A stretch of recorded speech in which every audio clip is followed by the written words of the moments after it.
The UCL final draw has been made. The quarter final draw has been made, and we have three Italian Serie A teams in the quarter final for the first time since 2006.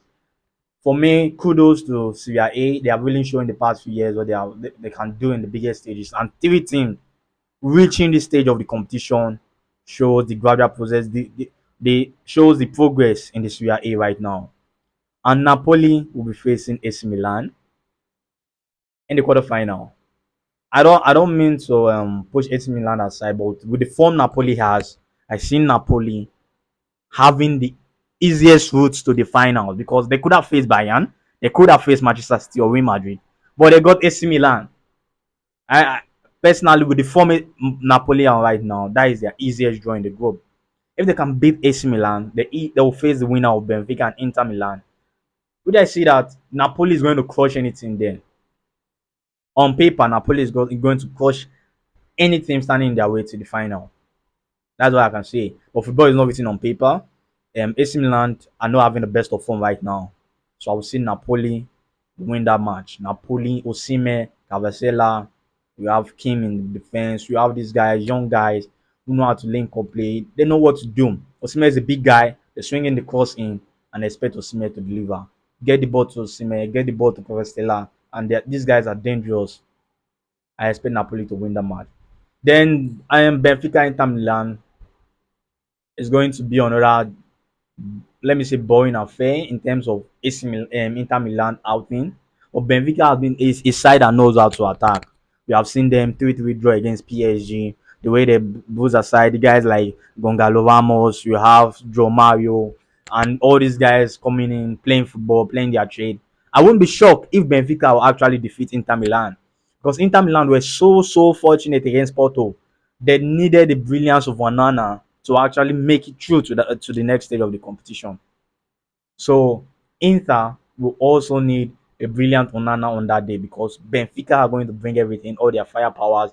You can see they're a goal scoring machine, Benfica, and Inter will have to deal with that. We know Inter can absorb all the pressure, but you wouldn't want Inter to hit you on the counter attack because they have guys like Edin Dzeko, they have guys like Lautaro Martinez, they have guys like Romelu Lukaku who can come in and change the game for them. So in that game, it's all about if Benfica can stop Inter Milan from countering attacking them.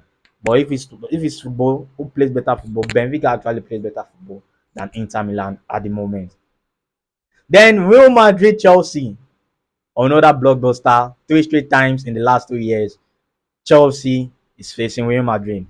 I know a lot of people have ruled out Chelsea. Oh, Chelsea are not going to perform against Real Madrid. But one thing about football is this: history tends to repeat itself.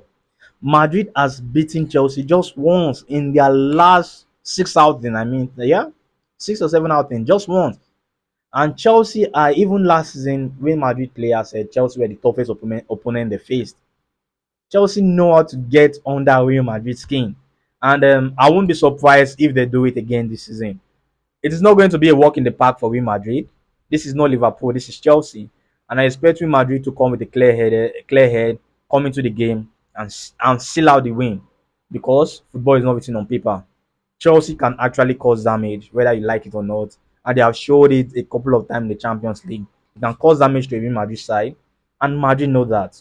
So Ancelotti and his boys will come into that game to get a win and not to undermine their opposition. And that's one thing I like about Madrid. They don't undermine any opposition.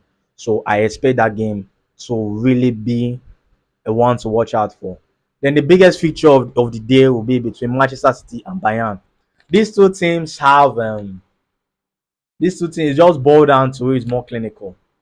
But Manchester City are known to be able to pick out spaces with the likes of Bernardo Silva, Riyad Mahrez, and KDB. These guys can throw passes into channels that you really don't see happening. We saw what Kevin De Bruyne did against Burnley. What a great pass he gave out. And countless of times, Kevin De Bruyne keep producing magic in Manchester City shirts. And we have Erling Haaland who is scoring goals for fun. 42 goals already. So Bayern know what they are up against. And when Bayern sees something like this, can Bayern defense handle the defense splitting pass of Manchester City? When you watch Bayern Munich game, you know that yes, they have kept a lot of clean sheets in the Champions League, but they have considered a lot also in the Bundesliga. And if you can be able to pick out Bayern Munich defense apart, you have a great chance of scoring. Yeah. So where Bayern lack in terms of their defense being able to, will their defense be able to handle the passes of Manchester City? And another problem in that match is that Manchester City now tends to fall when they are being counter-attacked by a team.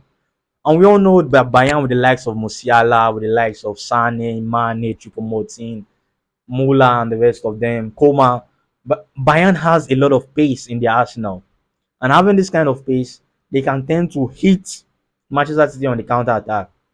And Manchester City are always vulnerable to counter attack. So it all boils down to who is more clinical pass. Who is more clinical? Is it Manchester City or Bayern Munich? That's a game that's the final before the final. I swear, this is the final before the final. We all expected this match maybe in the semi-final, in the quarter, or in the on the final. We are seeing it in the quarter final. This is the final before the final. It boils down to who is more clinical.